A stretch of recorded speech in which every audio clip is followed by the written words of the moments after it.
إن للمتقين مفازا حدائق وأعنابا وكواعب أترابا وكأسا دهاقا لا يسمعون فيها لغوا ولا كذابا جزاء من ربك عطاء حسابا رب السماوات والأرض وما بينهما الرحمن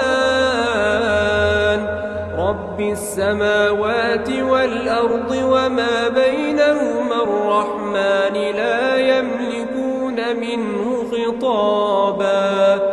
يوم يقوم الروح والملائكة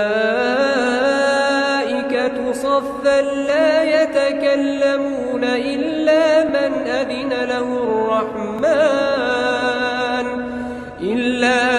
أذن له الرحمن وقال صوابا ذلك اليوم الحق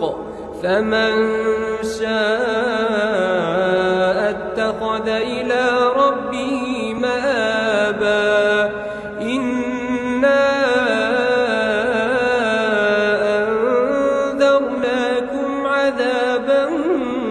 قريبا يوم ينظر المرء ما قدمت يداه يوم ينظر المرء ما قدمت يداه ويقول الكافر يا ليتني كنت ترابا الله أكبر.